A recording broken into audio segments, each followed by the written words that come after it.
नमस्कार, मैं रघुनाथ प्रसाद। आज चर्चा करना चाहूँगा जो आज सबसे ज़्यादा लाइमलाइट में है, issue one nation one election. 1 सितंबर को मुंबई में एक तरफ विपक्षी दलों के इंडिया गठबंधन की बैठक चल रही थी, लेकिन उसी दिन दो बातें आई।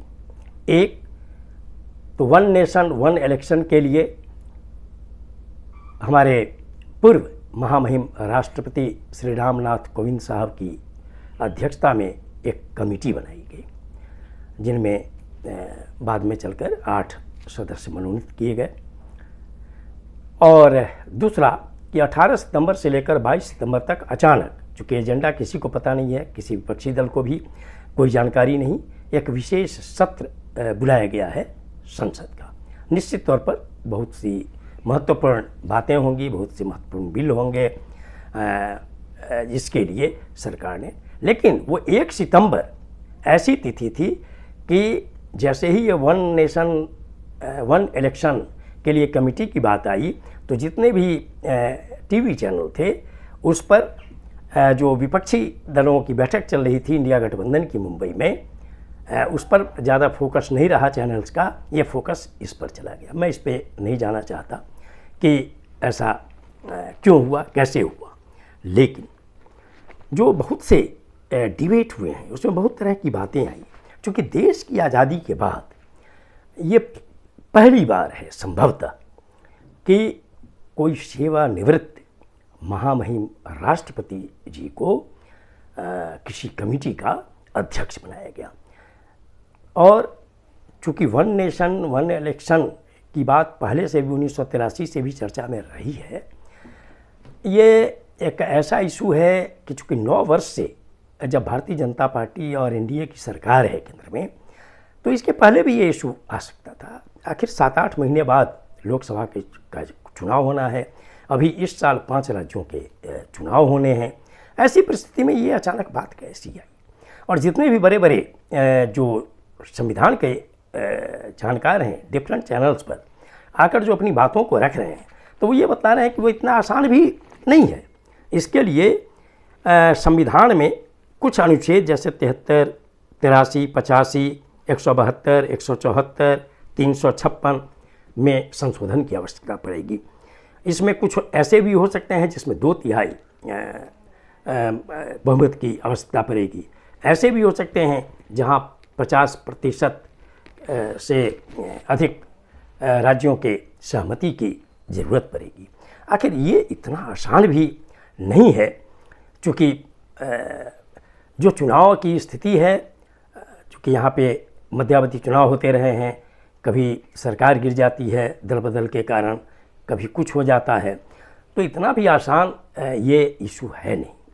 बहुत से चैनलों में मैंने देखा कि बहुत से जो भाग लेने वाले जो व्यक्ति थे, उन लोगों ने कहा कि महामहिम राष्ट्रपति के पद पर रहने वाले व्यक्ति को समिति का अध्यक्ष बनाए जाने से निश्चित तौर पर, चूँकि जो विवाद की स्थिति है, जैसे कि एक मेंबर श्री अधीर रंजन चौधरी साहब ने लिखित रूप से अस्वीकार कर दिया, तो निश्चित तौर पर उनका भी, चूँकि इस समिति के अध्यक्ष हैं पूर्व महामहिम, तो ये भी आ गया। और कल को जब रिपोर्ट आएगा तब भी बहुत सी बातें आएंगी पक्ष विपक्ष से, और वैसी परिस्थिति में इस समिति की यदि आलोचना होती है तो निश्चित तौर पर भारतवासियों को ये लगेगा कि हमारे एक्स जो महामहिम हैं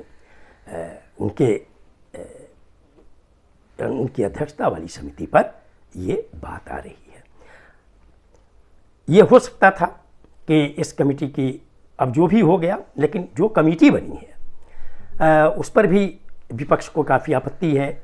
और ऐसा भी चूँकि अचानक ये घोषणा हुई, चूँकि भारत में पार्लियामेंट्री डेमोक्रेसी है, कई राष्ट्रीय दल हैं, बहुत से राज्य दल हैं, कम से कम इतना अवश्य होना चाहिए कि सत्तारूढ़ दल सभी दलों की बैठक बुलाता और निर्वाचन आयोग की भी इसमें उनकी भी सहमति प्राप्त की जानी आवश्यक थी।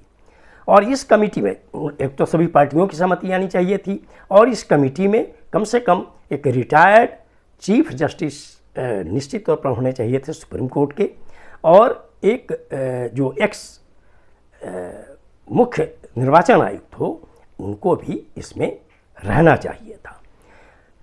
खैर अब जो ये हुआ है, लेकिन अब ऐसी परिस्थिति में पुनः मेरा अनुरोध होगा भारत सरकार से कि अभी भी वक्त है कि सभी राष्ट्रीय दलों और सभी जो राज्य दल हैं उनके अध्यक्ष अथवा उनके द्वारा मनोनीत पार्टी के पदाधिकारियों के साथ एक बैठक, संयुक्त बैठक बुलाई जाए, और बैठक बुलाकर उनकी राय ली जाए, और इसके बाद